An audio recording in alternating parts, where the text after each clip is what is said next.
Muito bem, como diriam os antigos comunicadores de rádio, estamos no ar. Pá! Vamos acordar, pessoal. Vocês só pensam em Olimpíada, em Olimpíada, em Olimpíada. Oh, tem aula, meu querido. Tem aula, minha querida. Vamos nessa. Bom, eu vou colocar aqui no chat uma grade de reiniciação, digamos assim, dos conteúdos do plano de curso, ou do plano da disciplina, que vamos ver em seguida. E antes, partimos, portanto, do último ponto do encontro passado, ao qual vocês acabam de se referir. Então, vamos lá, Luciano. Atenção na parada, Luciano.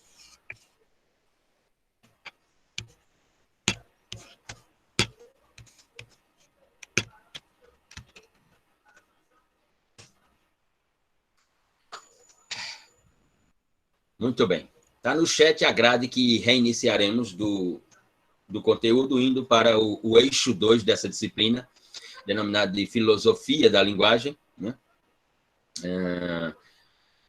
Aclarem minhas ideias, minha memória, melhor dizendo, que às vezes essa memória... Às vezes eu construo umas pastas, jogo lá nos lugares que eu não encontro as pastas, às vezes fica difícil. Mas vamos lá. Ficamos de discutir mesmo o quê? No último ponto, qual era? A verdade e a eficácia. Ah, sim, da norma, né? Por causa do texto de Rafael de Jorge.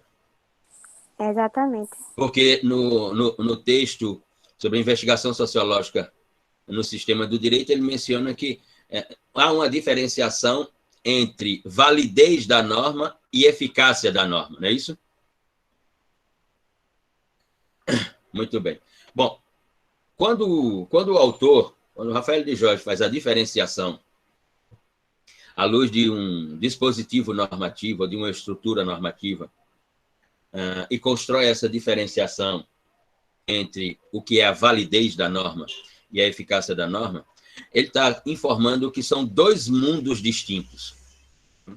E esses dois mundos distintos aos quais Rafael de Jorge faz referência partindo exatamente do pensamento kelseniano, ou seja, da matriz de construção e interpretação sobre o ordenamento jurídico, elaborada, formulada e construída por Kelsen. Né? E gosto sempre de enfatizar, construído por aquele que não é apenas o dogmático mais relevante, sim, validade, vigência e eficácia, sobre aquele que não é apenas o dogmático mais importante do século XX. Kelsen é o autor de teoria do direito mais relevante de todos os tempos. De todos os tempos. Não tem, antes ou depois, nenhum autor mais relevante do que Kelsen. Ou seja, como diz aí na linguagem da juventude, Kelsen é o cara, entendeu? Professor, diga, Pedro. Kelsen é positivista, né? Sim. Mas é filósofo, é constitucionalista, né? Não nos esqueçamos que Kelsen inventou a Constituição da Áustria. A Constituição da Áustria é com base no seu pensamento. Diga. Luhmann é antipositivista praticamente, né? Sim, Luhmann é um funcionalista estrutural, mas um grande admirador de Kelsen. Aliás, sobre essa temática que nós vamos ver aqui, agora que Laísa colocou, validez, vigência e eficácia da norma, que Rafael de Jorge menciona, Luhmann escreveu um livro em homenagem a Kelsen, sobre essa questão aqui que de Jorge toca no texto. Vou me referir a essa obra de Luhmann, em homenagem a Kelsen. E de Jorge tem um livro em homenagem a Kelsen, que é o seu trabalho de conclusão de curso, né, chamado Legitimazione e Ciência del Diritto, Legitimação e Ciência do Direito, com um pós-fácil em homenagem a Hans Kelsen. Não nos esqueçamos que Kelsen é o inventor do Tribunal Constitucional, né? Que Kelsen é o inventor da teoria do controle concentrado de constitucionalidade, de que Kelsen é o inventor, inclusive, de uma hipótese metafísica sobre norma denominada norma hipotética fundamental. Então, Kelsen não é apenas um positivista ou um normativista. Ele é um filósofo, ele é um jurista, ele é um constitucionalista, ele é um internacionalista. Aliás, ele é, inclusive, penalista, né? porque a ideia sobre norma primária e norma secundária no direito penal é de Kelsen. Aliás, ele tem um livro maravilhoso chamado Os Crimes do Estado, os Ilícitos do Estado, né? Em matéria de direito internacional penal. É um livro interessantíssimo. Enfim, era um autor de uma complexidade admirável, né? As complexidades são admiráveis, né? Elas nos provocam, elas nos atraem, né? Isso quando a gente ainda está na forma racional. Imagine depois de beber, o que é que não acontece, né? Imagine só.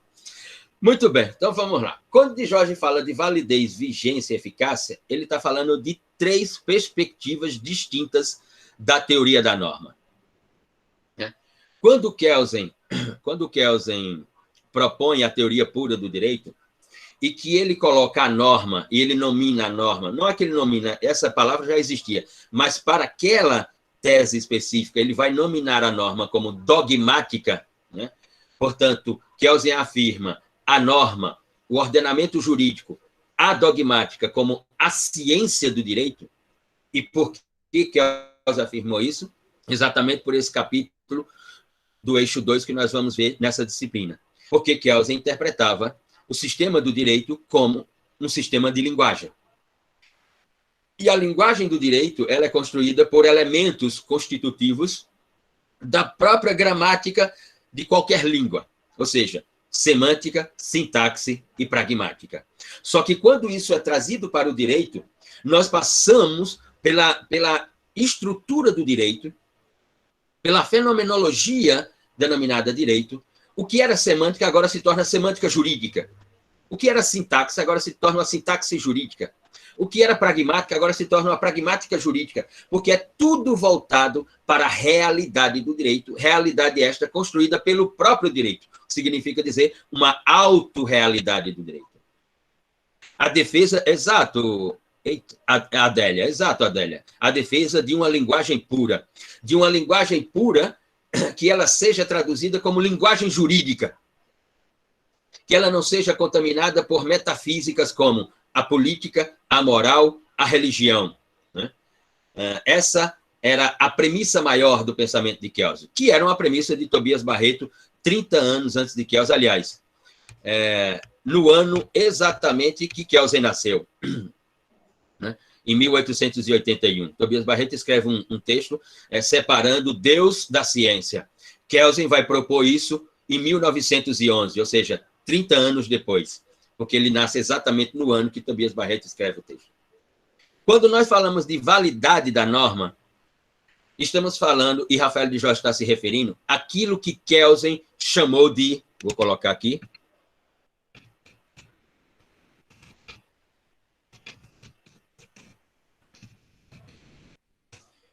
Kelsen criou uma teoria chamada legitimidade pelo procedimento. Exato, Pedro. Uma linguagem voltada não apenas especialmente, exclusivamente para o direito. Exclusivamente para o direito. Sobre validade da norma, diga, João Pedro, pode falar.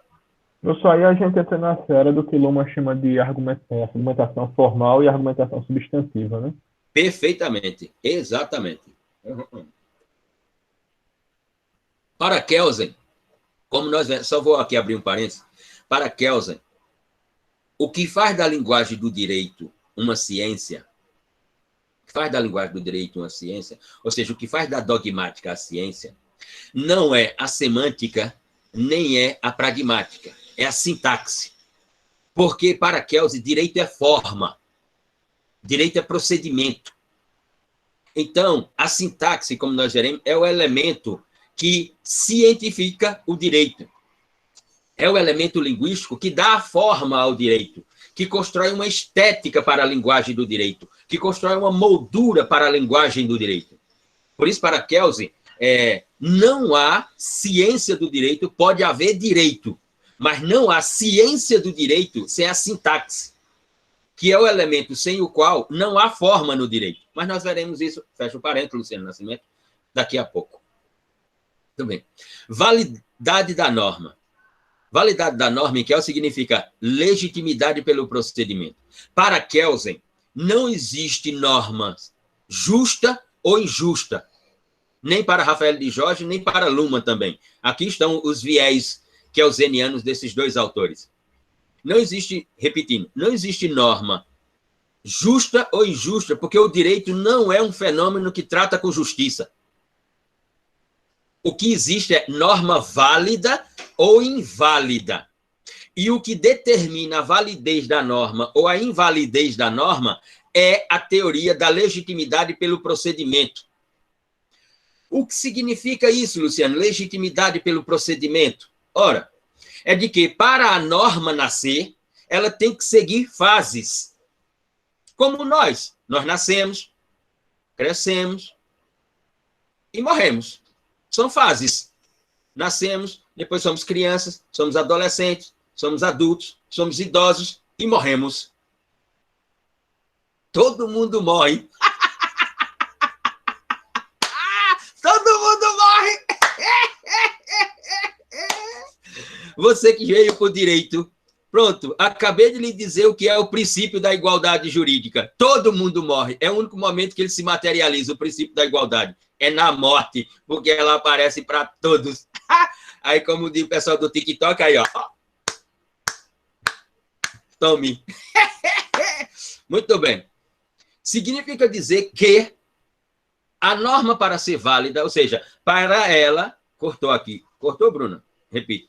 A norma para ser válida,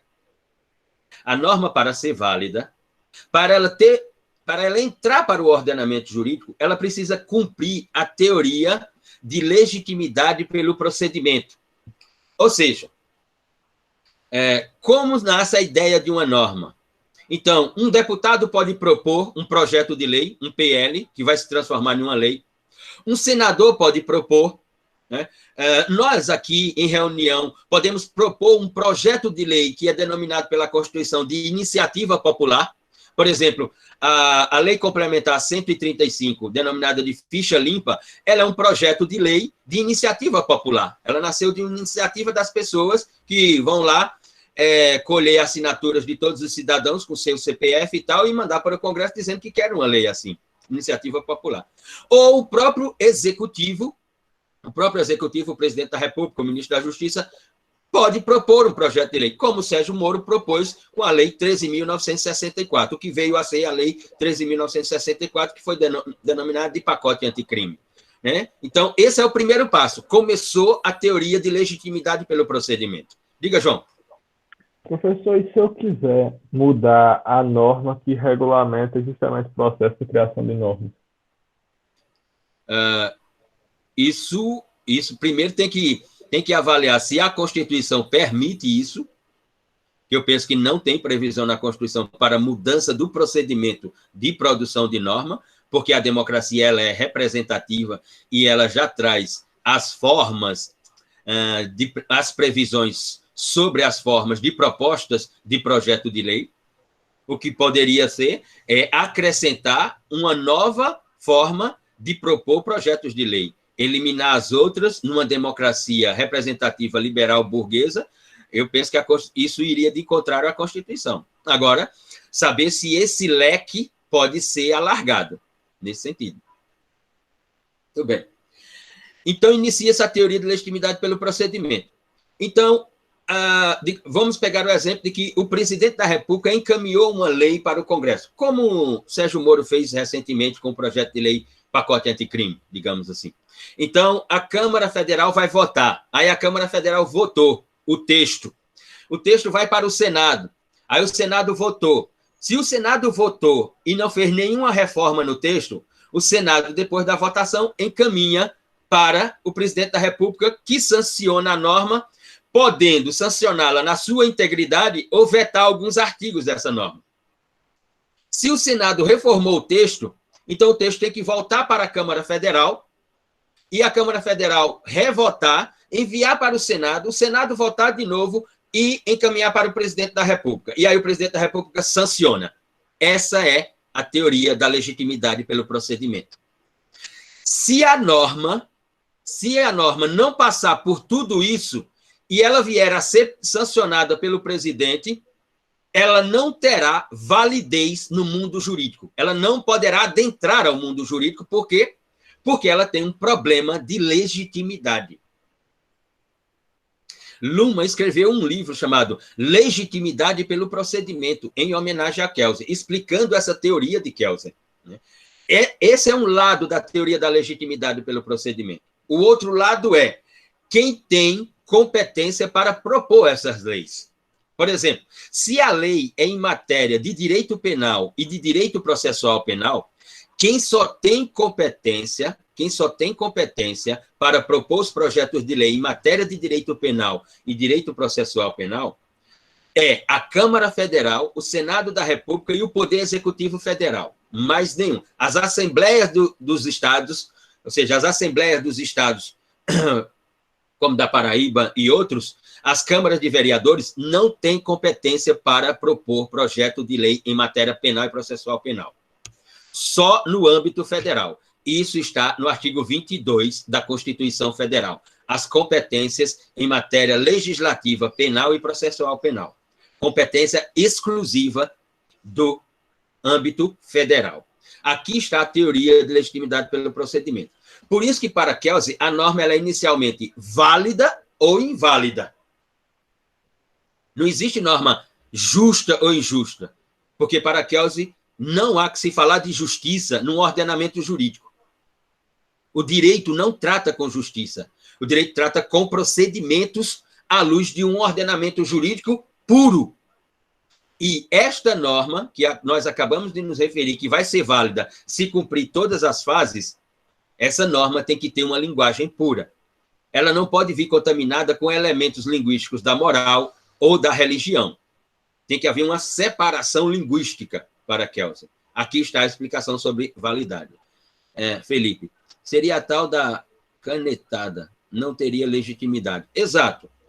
Ou, por exemplo, o que nós vivemos neste país, nos anos 90, vocês não eram nascidos, né? Nem pensavam em nascer. Em 1990, no governo do então presidente Fernando Collor de Mello, que vivia guiando avião da FAB, nos finais de semana com jet ski e tal, parecia Tom Cruise em Missão Impossível. Né? No governo dele, teve uma iniciativa de propor a criação de crimes e delitos por medida provisória, que é um instrumento que só o Poder Executivo pode usar. Ora, aquilo não tem validade alguma. Por quê? Porque o artigo 1º do Código Penal e o artigo 5º, inciso 39 da Constituição, diz que crime ou delito só pode ser criado por lei, e medida provisória não é lei. Ou seja, diz o artigo 1º, abre aspas, não há crime sem lei anterior que o defina, vírgula, não há pena sem prévia cominação legal, ponto. Aspas. O artigo 5º, inciso 39, diz a mesma coisa, que é a tradução, melhor dizendo, do brocardo inventado por Anselmo von Feuerbach, quando criou o Código Penal da Baviera em 1814 e 1816. Quando ele criou uma linguagem, como Tobias Barreto criou em latim também, ele criou uma que diz o seguinte: nullo crimine, nulla pena, sine lege. Nulo é o crime, nula é a pena, sem lei. Então, só lei pode criar crime ou delito. Medida provisória, não. O governo Collor, o ministro da Justiça do governo Collor, tentou criar crimes por medida provisória, dando essa ideia ao presidente. Ora, o Supremo Tribunal Federal, provocado, prolatou a decisão de que a medida provisória era inconstitucional, portanto, não válida, porque ela não pode criar crimes. Só a lei pode criar crimes. Nesse sentido. Né? Então, aqui está a validez. Vigência. Vigência diz respeito ao que na língua latim se chama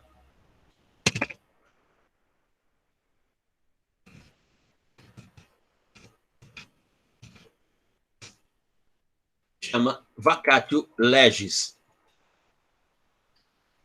Toda norma, com exceção das normas de direito penal, que traga a previsão sobre crime ou delito, e as normas processuais penais, As outras têm vacatio legis. O que é o vacatio legis? É uma espécie de quarentena. O Congresso faz a norma e ela é válida porque ela cumpriu a legitimidade pelo procedimento, como aconteceu, por exemplo, com a edição do novo Código de Processo Civil. Então, o Congresso diz, o Senado diz, está votado, fechou o processo de legitimidade pelo procedimento, mandamos para o presidente da República. O presidente da República sanciona. Mas no próprio corpo da lei, tem um artigo que diz, essa lei entra em vigência daqui 90 dias. Essa lei entra em vigência daqui 30 dias. Essa lei entra em vigência daqui 1 ano, que foi o caso do novo Código de Processo Civil. Isso acontece em normas de direito civil, de processo civil, de direito do trabalho, de processo do trabalho, mas de direito penal e processo penal, não. Por quê? Eu não posso criar uma lei que diz que se Luciano praticar uma determinada ação, ela é crime, e essa lei só entrar em vigência daqui 90 dias. Então, Luciano terá 90 dias para ficar praticando aquela ação dele, porque ele sabe que não é crime. Só será crime daqui 90 dias. Não teria sentido. Então, em matéria processual penal e em matéria de direito penal, não há vacatio legis, só nas outras matérias. Vigência é vacatio legis. Quando você pensar em vigência, pense na pandemia, é quarentena. Quando pensar em vacatio legis, é quarentena. E a lei já traz essa quarentena no próprio corpo através de um artigo. Okay? Então, validez, vigência e eficácia. Eficácia, então, eficácia é a força normativa da lei. Ou seja, o quanto de poder essa lei tem para frear a nossa selvageria. Exemplo, foi publicado recentemente, cerca de 2 semanas atrás, o anuário do Fórum de Segurança Pública Brasileiro, que traz lá todos os dados sobre as categorias de crime praticadas nas relações sociais no Brasil e sobre segurança pública. Nós temos uma norma na parte especial do Código Penal, que abre a parte especial do Código Penal, que é o título 1 dos crimes contra a pessoa, capítulo 1 dos crimes contra a vida, artigo 121. Matar alguém. Matar alguém no direito brasileiro é homicídio. No caput, é homicídio simples. No parágrafo 1º, é homicídio privilegiado. No parágrafo 2º, é homicídio qualificado. No parágrafo 3º, é homicídio culposo. No parágrafo 4º, são causas de aumento de pena. No parágrafo 5º, o perdão judicial. Isso é o artigo 121 da parte especial do Código Penal. Matar alguém é homicídio. Pergunta, qual é a eficácia dessa norma? Em 2020, nós tivemos em torno de 24 mil homicídios no Brasil. Qual é a eficácia dessa norma? É sobre isso que de Jorge está falando no texto dele. E olhe que nós já chegamos a ter no Brasil 62 mil homicídios em 1 ano. E aí perguntavas, qual é a eficácia do artigo 121 da parte especial do Código Penal brasileiro? É isso que de Jorge está querendo dizer. Não podemos confundir validez, vigência e eficácia da norma. E, mais ainda, tudo isso aí é pensamento de Kelsen, é ideia de Kelsen. Nós estamos falando da teoria pura de Kelsen. Nós estamos falando da teoria da legitimidade pelo procedimento de Kelsen. Aliás, nós estamos falando de ciência do direito. Isso é ciência do direito. Para Kelsen. Para ele, fora disso, o direito é metafísica, pura metafísica, e não ciência. É nesse sentido. Explicado? Encerrado esse ponto?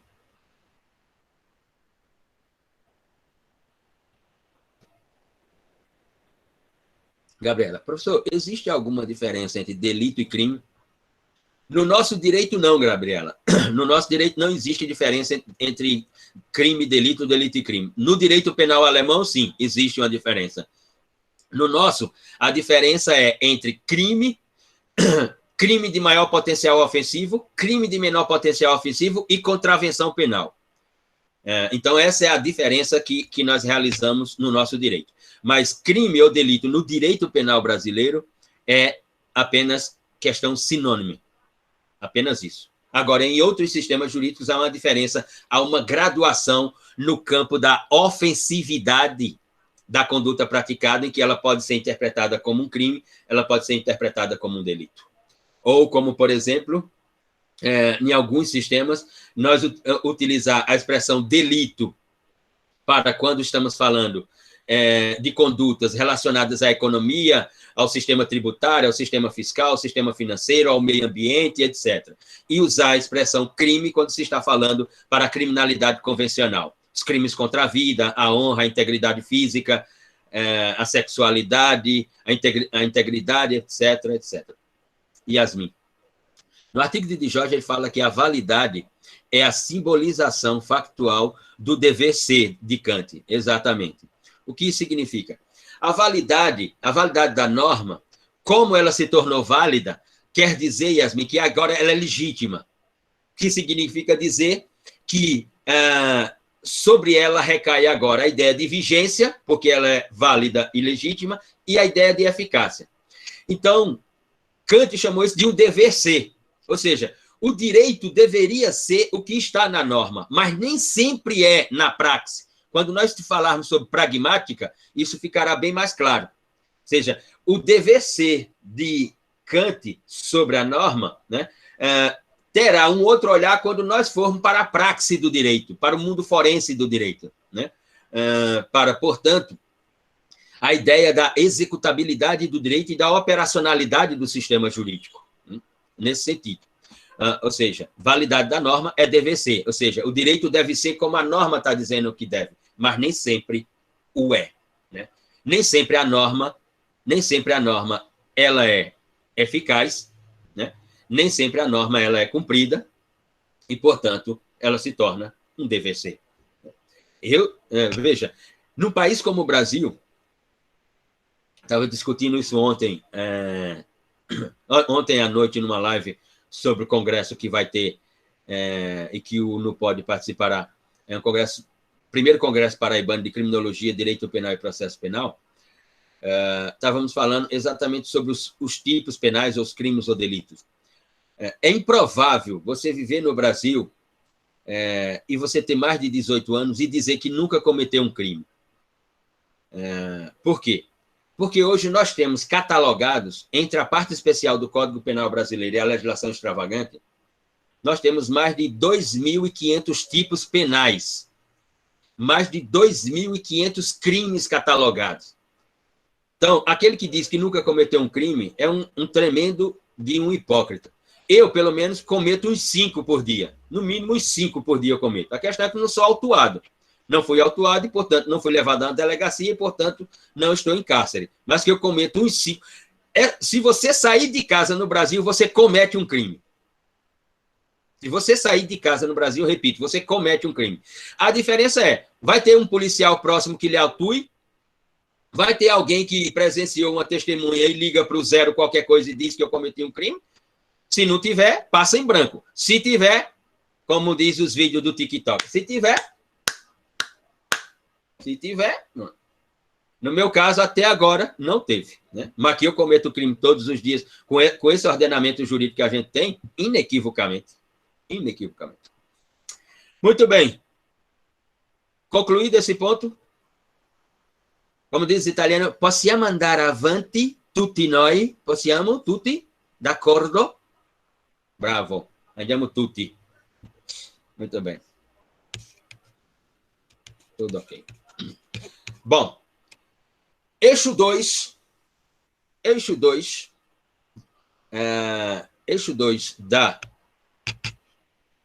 do plano de aula dessa disciplina, nós denominado de filosofia da linguagem,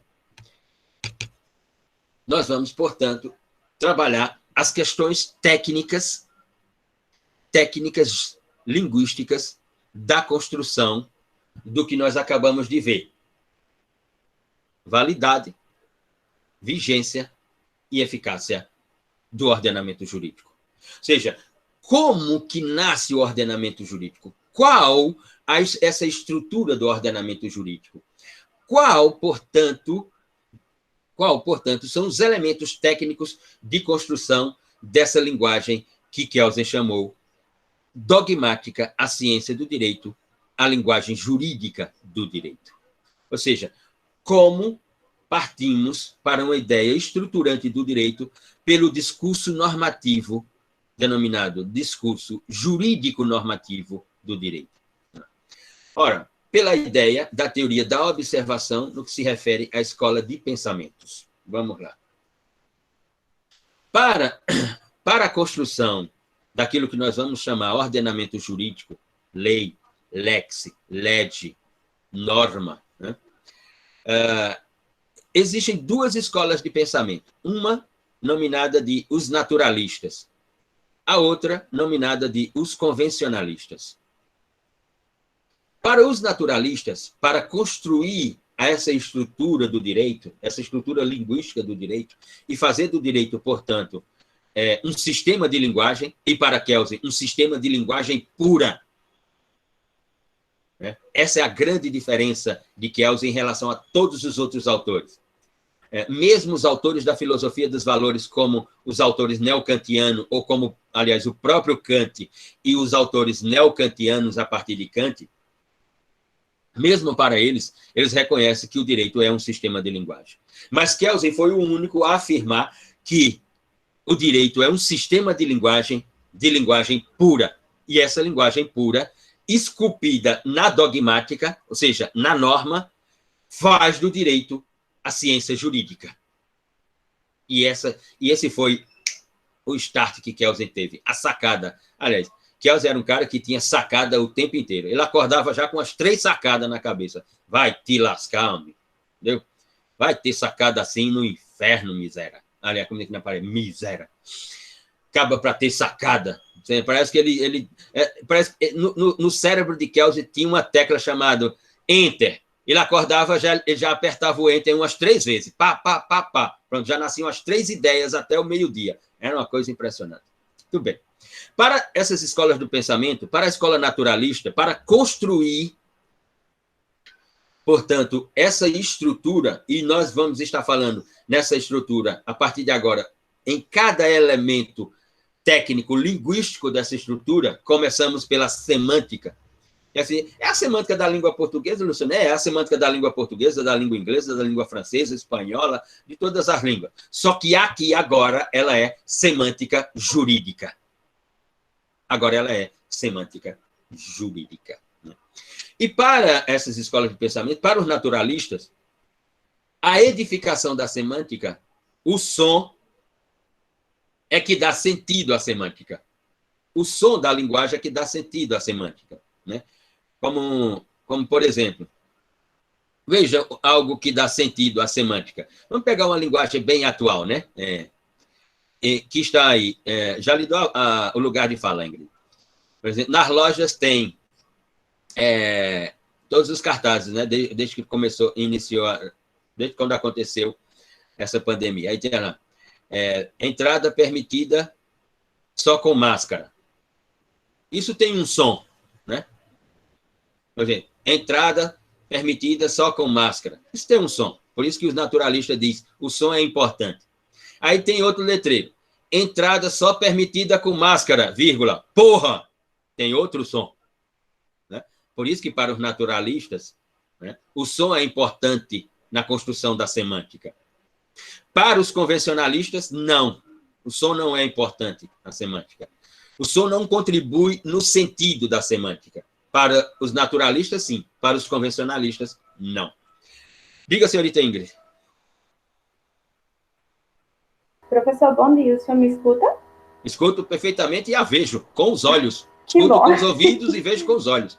Veja só, é só uma dúvida. Se Kelsen é naturalista, para eu colocar aqui na anotação. Não, Kelsen não é naturalista. Não? Então ele é o quê? Ele é Convencionalista. Ah, obrigada, viu? Mesmo porque Kelsen, penso que Kelsen jamais escreveria uma norma que dissesse assim, use a máscara, vírgula, porra. Luciano Nascimento escreveria, mas Kelsen não escreveria. Provavelmente. Muito bem. Então, a semântica aparece. Professor, Diga, João. Esse discurso dos naturalistas de que o som dá dá sentido à semântica. Eles querem dizer tom ou é som mesmo que eles chamam? É som, eles chamam som. Sim, som. O tom é uma das formas de som, né? Porque o tom são vários, né? São graduáveis. Nesse sentido. Bom, então, lição primeira. O sentido da linguagem jurídica, seja ela pura ou não, é construído pela semântica. Então, a pergunta é, Luciano, qual a função da semântica na construção da linguagem do direito? É uma só. A semântica tem a função de construir os sentidos jurídicos da linguagem do direito. Repito, a semântica tem a função de construir os sentidos jurídicos da linguagem do direito. O que significa dizer que, inicialmente, o elemento semântico, que agora nós estamos chamando de semântica jurídica, é responsável por fazer do direito um sistema de linguagem, por fazer do direito um sistema de linguagem jurídica, com sentido. Qual é o sentido dessa linguagem? O jurídico. Por quê? No texto da lei, no texto da doutrina ou do pensamento jurídico, no texto da jurisprudência, esse sentido tem um limite. É delimitado. Fora desse mundo, não há limites quando a semântica é construída pelo próprio homem na sua linguagem em sociedade. A linguagem em sociedade, e que tem sentido e também é dada pela semântica, ela não tem limites. No direito, no sistema do direito, essa linguagem adquire um limite. Quando ela se torna uma semântica jurídica, ou seja, quando ela se torna uma linguagem do direito e o sentido é o jurídico, estabelece-se as fronteiras desse jurídico. A lei tem limites. Por exemplo, artigo 155 da parte especial do Código Penal. Abre aspas. Subtrair, vírgula, para si ou para outrem, vírgula, coisa alheia móvel com valor econômico. 2 pontos. Qual é o sentido jurídico dessa linguagem? Primeiro é que essa linguagem constrói um sentido chamado crime de furto. Se nessa linguagem tiver um acréscimo de outra linguagem que será denominada de grave ameaça ou violência, ou seja, se a subtração para si ou para outrem de coisa alheia móvel com valor econômico foi realizada com grave ameaça ou violência, a própria semântica constrói o sentido de que não é mais furto, agora é roubo. Não é mais o artigo 155, agora é o artigo 157. Exemplo, para ilustrar. Deixa eu olhar aqui. Deixa eu olhar aqui. Aqui é difícil, porque aqui essas meninas, tudo tem cara de gente rica. Aí para escolher uma é complicado. Todo mundo aqui rico, é difícil escolher. Todo mundo com cara de rico. Agora eu olhando a minha cara, eu tenho uma cara de pobre da miséria. Olhando bem. Enfim. Vamos pegar aqui a senhorita Clara. Digamos que a senhorita Clara, né? A senhorita Clara está lá no café poético do Shopping Partage. Shopping Partage, como falam os campinenses. Está lá no café poético do Shopping Partage, que tem lá um lugarzinho assim, um mezaninozinho, um negocinho assim e tal. E está tomando um cappuccino, né? Um cappuccino, e com o seu iPhone 12 Pro sobre a mesa. E aí eu venho passeando pelo shopping, Luciano Nascimento vem passeando e tal, porque Luciano Nascimento vai ao shopping só para olhar aquilo que ele não pode comprar, as vitrines, né? E depois ele volta para casa criando o pensamento de que está voltando com várias sacolas, que comprou várias coisas, né? Essa é a ideia de Luciano Nascimento. E aí Luciano Nascimento, como observador, observa que a senhorita Clara levantou-se da cadeira e foi até lá dentro do café poético. E o iPhone Pro 12 dela ficou sobre a mesa. Eu passo por ali, vizinho à mesa, e faço o quê? Subtraio para mim ou para outrem, coisa alheia da senhorita Clara, o smartphone, iPhone Pro 12, com valor econômico. Aqui está o artigo 155. A isso, a semântica está chamando de furto. Está dando o sentido de furto, o sentido jurídico penal de furto. Se eu faço a mesma coisa numa outra cena em que a senhorita Clara não levantou, ela está na cadeira à mesa, né? E não na cadeira na mesa, né? Porque ela está sentada na cadeira à mesa e não na mesa. Porque se for na mesa, ela está sentada na mesa e não na cadeira, né? Vamos também prestar homenagem à língua portuguesa, né? Muito bem. Na outra cena, Luciano passa, vê que tem o iPhone sobre a mesa e a senhorita Clara. Ele, então, puxa um revólver ou qualquer outro instrumento ameaçador e diz, passa o smartphone. Então, aqui tem grave ameaça ou violência. A violência pode ser psíquica ou pode ser física.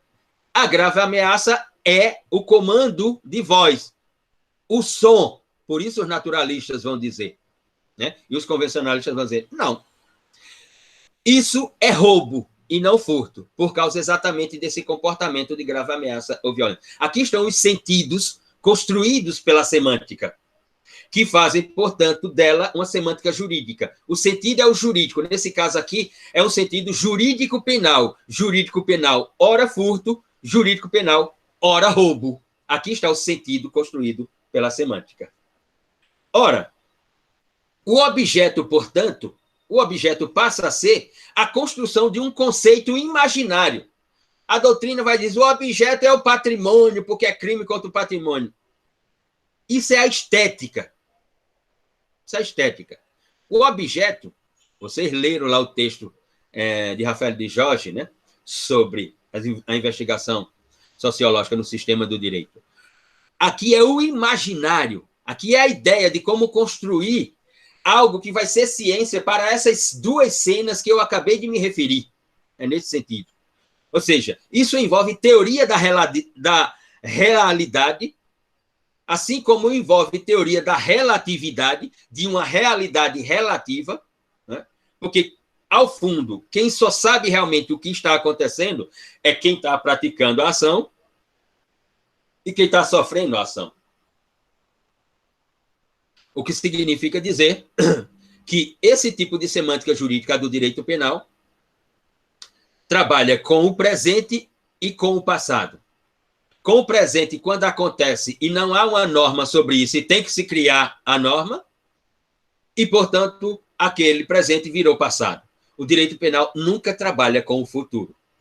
Trabalha sempre, primeiro, com a ideia do presente para saber se acontece isso ou não acontece, e em acontecendo, se não tem a norma, constrói a norma. Aquilo agora se tornou passado. Então, o direito penal sempre olhará para o passado, para os casos futuros que acontecerem, o direito penal olhar para o passado para saber se esses casos que eram futuros se tornaram presente, eles são, como aquele caso do passado, para termos, portanto, a validez, a vigência ou a eficácia da norma. E a eficácia da norma. O que significa dizer que quando nós estamos falando de semântica, nós estamos falando de signos linguísticos. Signos linguísticos, nós estamos falando. Ou seja, quando nós estamos falando de semântica, iniciando, portanto, o teorema dos elementos linguísticos técnicos da linguagem jurídica, nós estamos falando de semiótica, porque estamos falando de sinais, estamos falando de signos, estamos falando de significante, de significado, estamos falando de analogia, estamos falando de metáfora, estamos falando de simbolismo. E se estamos falando de tudo isso, ao iniciarmos esse teorema linguístico-jurídico da linguagem do direito, nós estamos falando de uma semiologia epistemológica da linguagem do direito. Repito, estamos falando de uma semiologia epistemológica da linguagem do direito. O que Kelsen criou foi algo extraordinário, foi um esforço cognitivo extraordinário. Ele criou uma semiologia epistemológica da linguagem pura do direito. Isso não foi fácil. O que significa dizer que, a partir da semântica, nós temos já desenhado, delineado a ideia de qual campo jurídico essa semântica está se referindo. É direito civil? É direito administrativo? É direito do trabalho? É direito penal? É direito processual penal? Qual é o campo que essa semântica jurídica está se referindo? Depois, qual é a vinculação que ela fará nascer entre as relações sociais e a previsão daquilo que será a norma? E, finalmente, qual é a conexão que essa semântica jurídica que fará nascer a norma construirá com a realidade? Qual é a conexão entre aquilo que Rafael de Jorge chamou de estrutura formal e realidade das relações sociais, do objeto? Qual é a conexão que nós temos, portanto? Significa dizer que, quando estamos falando de semântica, estamos falando de um teorema. E, se estamos falando de um teorema, nós estamos falando de palavras, termos, expressões e formas linguísticas. O que significa dizer que semântica é texto mais contexto igual a sentido. Esse é o teorema semântico. Texto, e aqui texto é palavras, termos, expressões, texto, mais contexto, ou seja, uma realidade, e essa realidade ela pode ser tanto formal quanto substancial, e ela será tanto uma quanto outra, e aqui está o contexto. Então, texto mais contexto igual a sentido jurídico da semântica. A semântica jurídica, nessa ideia. Ou seja, a semântica ela está sempre se referindo a uma realidade, e aí haverá divisão, novamente, entre os naturalistas e os convencionalistas. Ora, reconhecerão que ela está sempre direcionada a uma realidade, ora, compreenderão que ela constrói uma realidade. Ela impõe uma realidade. Depende da natureza da norma. A ideia, portanto, é de que a semântica, como construtora do sentido jurídico, ela estabelece o significante e o significado pela ideia dos símbolos das palavras, dos termos e das expressões. Se olharem bem, se observarem com um pouco de atenção, quando leem uma norma como essa do 155, subtrair, vírgula, para si ou para outro, vírgula, coisa alheia móvel com valor econômico, se observarem bem, a norma é uma oração. Ela é uma categoria de oração. O artigo 155, que eu acabei de me referir, ele é como o Pai Nosso. Pai nosso que estás no céu, santificado seja o vosso nome, venha a nós o vosso reino, assim na terra como no céu, seja feita a vossa vontade. É uma oração. É uma oração. A norma é uma oração. Por quê? Porque a norma, pela semântica jurídica, é a tradução de trabalhos semânticos do direito. Ou seja, a norma é a ideia de trabalhos semânticos dos sentidos, dos signos e dos sinais e dos símbolos da linguagem do direito.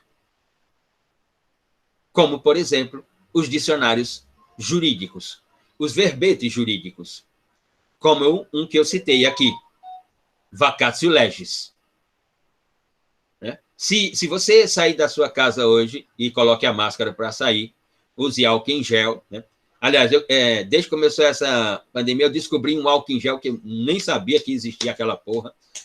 Um álcool em gel aí de uma marca que chama Giovanna Baby. Nem sabia que existia essa porra. O tal do álcool em gel é tão cheiroso, que eu estou usando até como desodorante aquela porra. De tão cheiroso que aquele álcool é. E eu fico cheirando aquela porra o dia inteiro, aquele álcool em gel, de tão cheiroso que ele é. Então, se você for sair, passe álcool em gel nas mãos e use a máscara. E aí, se você sair e encontrar uma pessoa aí, e dizer assim, você está na rua também como eu, você não está de vacatio legis, a pessoa não vai saber o que é isso. E aí você vai ter que dizer assim, você não está de quarentena? Tem que estar de quarentena. Porque o vacatio legis é uma quarentena. Veja, a semântica constrói o sentido que está oculto à norma. está no interior da norma. Quando leem o texto do professor Luhmann, lá o capítulo 8, né, do seu livro O Direito da Sociedade, né, poderão observar que ele fala do lado interno e do lado externo da norma. Uhum. É nesse sentido. Então, portanto, a ideia da semântica, a ideia desse elemento linguístico chamado semântica, é a ideia de um conceito imaginário, que vai construir uma memória para o direito por elementos linguísticos que são materiais e artificiais. Quando eu tenho a construção desse conceito imaginário, que é um sentido, e que, portanto, ele se torna a memória linguística do direito, e que, portanto, é um elemento que, ora é material, tem conexão com a realidade, ora é artificial, porque é criado pela norma, eu tenho aquilo que os autores chamam de, abre aspas, vou ler. Você tem o sistema linguístico-cognitivo e normativo descritivo do direito. Vou repetir. Quando eu tenho tudo isso para os autores da linguagem, você tem sistema linguístico-cognitivo, normativo e descritivo do direito. É o que nós temos, portanto, com a semântica. Ora, o texto, portanto, do direito, é um texto que constrói, ou que vem nele construído, uma série de significados semânticos. A lei é trabalho semântico, né? Os textos normativos têm alcances, e os alcances do texto normativo é dado pelos signos do direito, né? Já dei exemplo aqui de signo do direito, como, por exemplo, a vaga de estacionamento no fórum, que está escrito magistrado. E, portanto, você não coloque, quando chegar no fórum, vocês, quando estiver estagiando, não coloque o seu Fiat 147, né, numa vaga que esteja escrita magistrado ou promotor de justiça, porque aí aparecerá o signo do direito. E aí você, ó... Ou então, por outro lado, coloque, né, e ainda vá lá e faça uma pichação, para mostrar a sua rebeldia, porque, afinal de contas, a rebeldia também é uma forma de direito, quando estamos diante de algo que não deveria ter validez, porque não tem legitimidade pelo procedimento, não deveria ter vigência, porque não tem legitimidade, e aquilo não deveria ter eficácia, quando tem. Muito bem.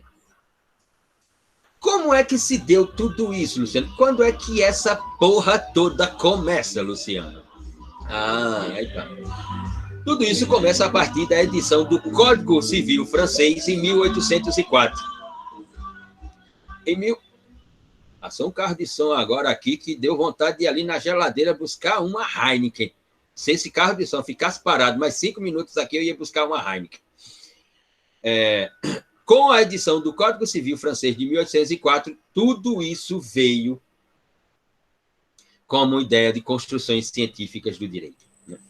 E, portanto, toda essa narrativa que eu acabei de esboçar aqui, a tradução é de uma construção que tem a estética do procedimento lógico-formal do direito. Ou seja, a semântica que constrói o sentido da linguagem do direito, ela é a responsável pela construção, ou ela é responsável pela edificação do procedimento lógico-formal da ideia de direito. Por quê? Porque ela inicia todo o procedimento por uma ideia do sistema como um método. O sistema tem um método, né? E o método é sistemático. Semântica está conectada com sintaxe, que está conectada com pragmática, que está conectada com semântica e sintaxe. Há uma sistematicidade, como nós veremos passo a passo. Ou seja, no século XIX, que deu origem a toda essa construção, né, isso delimitava a ideia, ou, para alguns, limitava a ideia de direito positivo. Isso construía fronteiras para o direito positivo, né? Ali estavam as fronteiras do direito positivo. E que muitas vezes, e lembre-se, com o Código Civil francês, né, nasce a escola da exegese. O direito só pode ser interpretado à luz do Código Civil francês, ou seja, à luz dessa construção semântica. né? Se a relação que se traduziu conflituosa não está prevista lá no Código francês, não está prevista nessa semântica, então ela não faz parte do mundo do direito. Ela é uma relação atípica para o mundo do direito. O direito não tem domínio sobre aquela relação. Significa dizer que os autores começaram a observar, essa é a crítica, da insuficiência dos estudos sistemáticos e normativos do positivismo jurídico francês. E aí, pensamentos da economia, da sociologia, da política, da antropologia, adentraram aos procedimentos semânticos de construção da linguagem do direito. Ora, isso não se deu exatamente pela norma, mas isso vai se dar pela ideia da interpretação do direito, pela ideia daquele que é o intérprete da norma, aquele que tem um instrumento que, dentro do sistema do direito, só ele possui. Estou me referindo ao debatman, o protetor de Gotham City, o juiz, o magistrado, aquele que prolata decisões judiciais, e só ele pode prolatar decisões judiciais, mas nenhum outro personagem. Então, a decisão jurídica ou a decisão judicial, que sempre foi interpretada como a segunda estrutura do direito, né, a segunda estrutura semântica do direito, a primeira é a norma, a segunda é a semântica, e a terceira que vai aparecer é a produção doutrinária ou pensamento jurídico. Essa decisão judicial, ou essa decisão jurídica, é o processo final de construção do direito. Ela tem que traduzir uma lógica clássica de aplicação do direito, né, de executabilidade, de operacionalidade do direito. Na escola da exegese, ela se traduzia como um raciocínio formal à luz da prescrição normativa. Mais à frente isso vai mudar, mas nós teremos uma aula em seguida a esses tópicos sobre positivismo jurídico e constitucionalismo à luz dos pensamentos de alguns autores, e me referirei sobre eles. Portanto, também essa decisão judicial ela se traduzia por vinculação de discursos que articulavam valores, né? Valores que eram trazidos pela própria norma. Então, quais são as conclusões semânticas sobre a semântica jurídica nas duas grandes estruturas do direito? Norma e decisão judicial. Na semântica do direito, cada objeto de estudo é integrante da linguagem jurídica. Na semântica do direito, cada objeto de estudo é integrante da linguagem jurídica. Dá, portanto, sentido à linguagem jurídica. A reunião desses objetos linguísticos, a reunião de sinais, signos, simbolismos, analogia, metáfora, enfim, toda essa reunião de objetos linguísticos são, portanto, integrantes. Todos esses objetos são, portanto, integrantes da linguagem jurídica. Quando nós estamos falando de uma linguagem jurídica que tem sentido, nela aparecem diversos desses elementos ou desses objetos linguísticos. Em termos jurídicos, em termos de positividade da lei, em termos de texto legal a todos os ordenamentos jurídicos, ou seja, em todos os termos da produção da norma à decisão judicial. Do ponto A ao ponto B, nós encontraremos os objetos um a um, ora em uma lei, ora em outra lei. Em uma lei encontrarei os objetos A e B, em outra lei encontrarei C e D, em outra encontrarei A e D, A e C, e assim por diante. Mas encontrarei esses objetos na norma e na decisão judicial. Dúvidas? Inquietações? Deixa eu baixar aqui para ver que eu não estava... Professor, existe... Assim, isso aqui já foi. Eu ver. Tá danado. Tá danado. Ah, Maria tinha falado, vai pagar a fatura da Riachuelo. Tenho dinheiro não para comprar coisa na Riachuelo. Eu compro aqui na feira municipal, Maria. Compro as coisas que vêm da feira da Sulanca, em Caruaru. ou então de Timbaúba, que o pessoal lá coloca as etiquetas das grifes famosas, né? E aí eu compro por aqui. O professor, pode repetir? Travou. Isso aqui já foi. Já foi. Já foi. Vamos abordar a pragmática agora? Não. Nessa aula, não. Foi a última pergunta. Não vamos abordar. Ainda não. Ainda não. Muito bem. Perguntas? Dúvidas? Inquietações? Tem nenhuma dúvida? Ah, sim, claro. Vocês são as pessoas das certezas. Professor? Diga, Clara.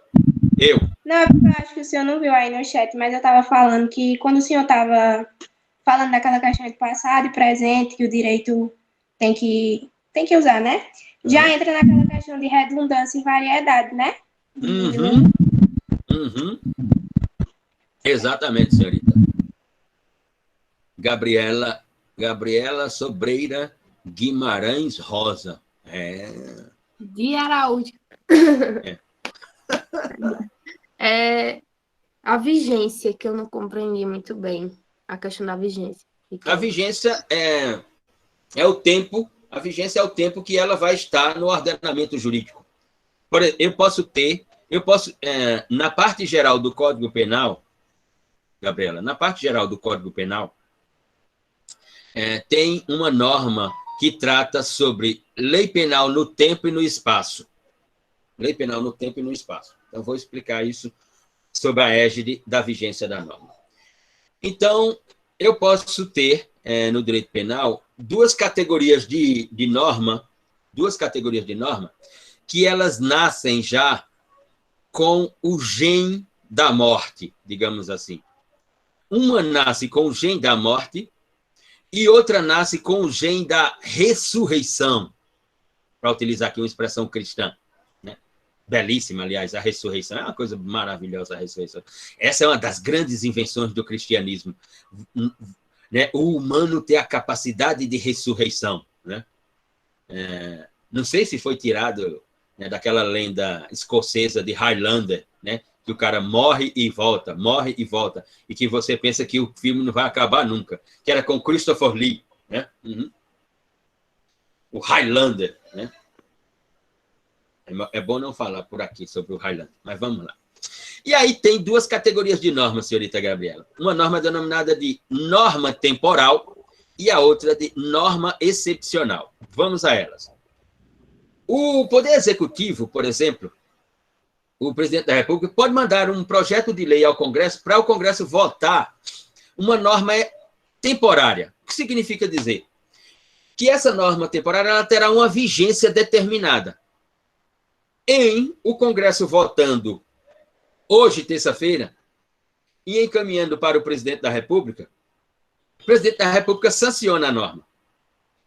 No próprio corpo da norma está dizendo que a norma terá vigência assim que sancionada pelo presidente da República, e ele pode sancionar hoje ou amanhã, pode assinar, e terá vigência a partir da sanção do presidente da República e vigerá até o dia 30 de julho. Essa é a vigência dela. Ela é uma norma temporária. Quando chegar 30 de julho, ela morre. Ela é automaticamente retirada do ordenamento jurídico, porque no próprio corpo dela está dizendo que ela só vai viver até o dia 30 de julho. Do dia que o presidente sancionar até o dia 30 de julho. Essa é uma norma temporária. Isso acontece muito no direito. Não sei, não muito exatamente, mas isso acontece no direito penal. As denominadas normas temporárias. Elas nascem com o gene da morte. Elas sabem o quanto de duração terão no ordenamento jurídico. Elas têm uma vigência determinada. Né? E a outra é a norma excepcional. Ela entra em vigência e sai. Né? Excepcional por quê? Por causa do momento que ela disciplina as relações. Nós temos, no Código Eleitoral, uma norma excepcional. Qual é essa norma excepcional que nós temos no Código Eleitoral? Fazem ideia? Não. Não?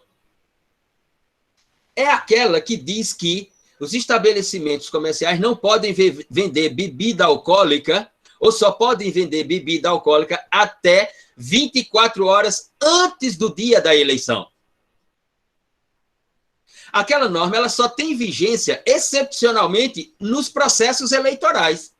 Quando termina o dia da eleição, no primeiro turno, por exemplo, a eleição vai ser sábado agora, que significa dizer que só se pode vender bebida alcoólica até sexta-feira, de quinta para sexta-feira.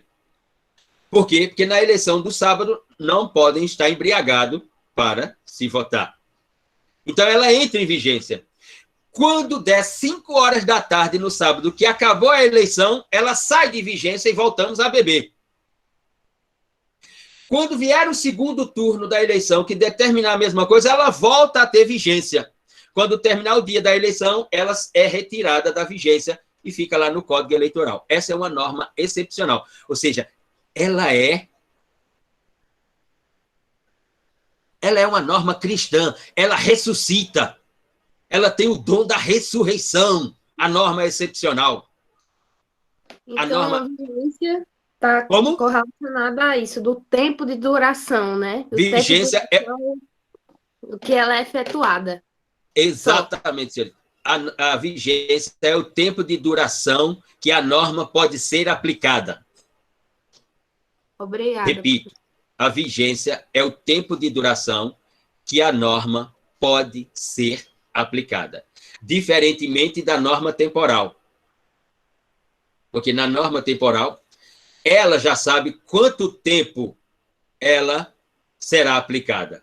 Por 5 dias, por 1 semana, por 15 dias, por 20 dias, por 30 dias. Ou seja, ela nasce já sabendo quando vai morrer. Isso deve ser algo bem diferente, não? Você nascer já sabendo com o dia que vai morrer. Isso é interessante. Isso é muito interessante. Essa é uma perspectiva que não é refletida e observada com atenção, digamos assim. Ok? Bom, então vamos para o segundo elemento, chamado sintaxe. Que é um elemento, né, que cumpre a função de determinar a palavra no campo que a norma requer que ela esteja. O que significa dizer que se a semântica é responsável pela construção do sentido da linguagem jurídica, a sintaxe é responsável pela construção da forma da linguagem jurídica. Se a semântica dá sentido à linguagem jurídica, a sintaxe dá forma à linguagem jurídica. Para Kelsen, a sintaxe é o elemento dos elementos linguísticos da linguagem. Porque sem sintaxe, para Kelsen, não há ciência do direito. Porque sem sintaxe, para Kelsen, não há forma. E não é só para Kelsen. Sem sintaxe, a linguagem não tem forma. Se a norma fosse só semântica, ela teria sentido, mas ela não teria forma.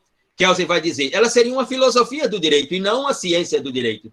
Mas se ela tem uma forma, se ela tem uma moldura, se ela tem uma estética, como essa janelinha aqui que nós estamos nos vendo. Uau, uau, uau, uau, uau, uau, uau.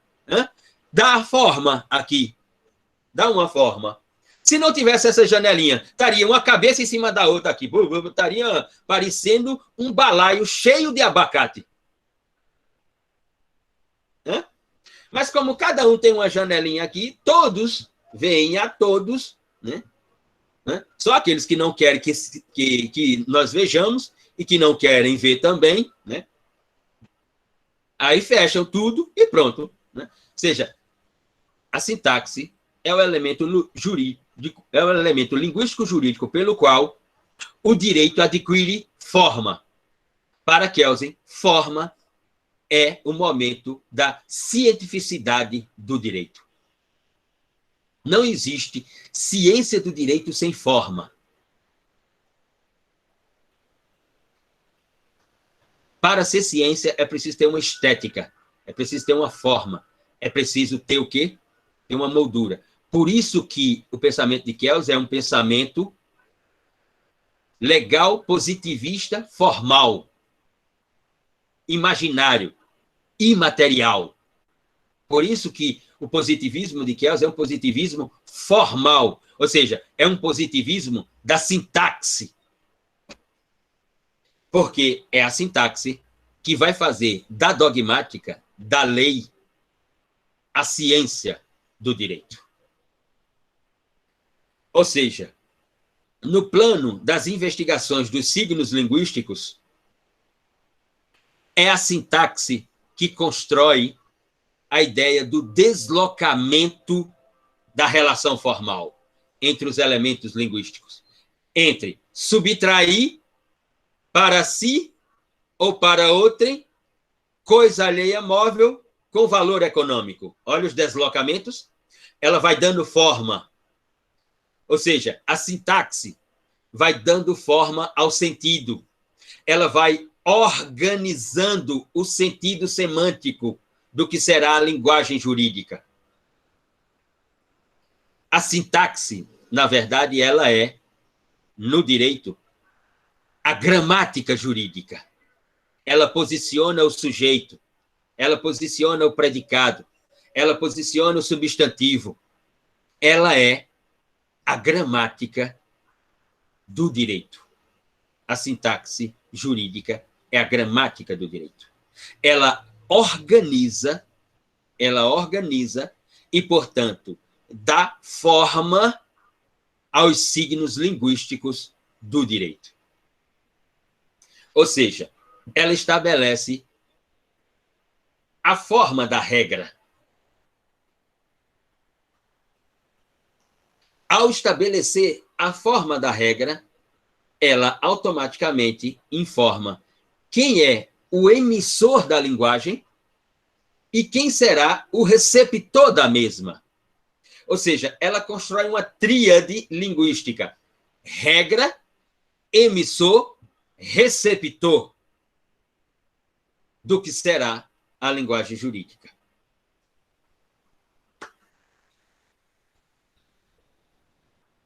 Tudo bem até aqui? Sem traumas psíquicos? Muito bem. Bom, vou pedir a vocês para encerrar a aula hoje por aqui, né? Porque daqui a pouco tem um webinário lá no NuPodJus, canal do YouTube do Núcleo para Pesquisas dos Observadores do Direito, com o professor Diogo Abineder Nolasco, professor, advogado, professor no Espírito Santo, em Vitória, que vai tratar sobre justiça negociada para a turma de teoria do processo penal. E a aula será lá pelo canal do YouTube do NuPod. Quem quiser assistir está convidado, o link está numa postagem que fiz no Instagram. Se passarem por lá, também peço a gentileza, se inscreva no canal. Enfim, é um tema muito interessante, vai tratar sobre acordo de não persecução penal, sobre investigação criminal, sobre tratativas entre o Ministério Público, advogado, investigado, indiciado, enfim, tema muito interessante. Então, eu vou ter que conversar com o professor daqui a pouco para organizar tudo, e peço licença, né, para, portanto, concluir a aula agora às 10h25. Começará lá no canal do YouTube, no NuPodJus, exatamente às 11 horas da manhã. 11 horas da manhã, portanto, daqui um pouco mais de 30 minutos. Eu tenho que conversar com o professor agora para organizarmos como vai ser tudo e me dirigirei para outra sala. Então, peço licença para terminar por aqui e, se eu estiver vivo, nos encontramos semana que vem. Estão lendo qual texto mesmo agora?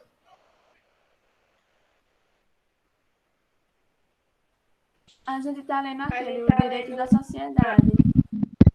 Capítulo 8 da Teoria da Sociedade. Argumentação Jurídica de Nicolas Luhmann. Pronto. Permaneçam lá, por gentileza. Ok? Então, se eu estiver vivo, e vocês também, né, porque a morte é a igualdade definitiva, né, vemo-nos na próxima semana. Se eu não tiver, não aparecerei. Nem ressuscitarei, porque não tenho esse privilégio. digamos assim, né? E nem virei puxar o pé de quem quer que seja. Né? O CCJ mandará outro professor. Beleza pura? Então, até mais. Deixa eu tirar aqui de gravar.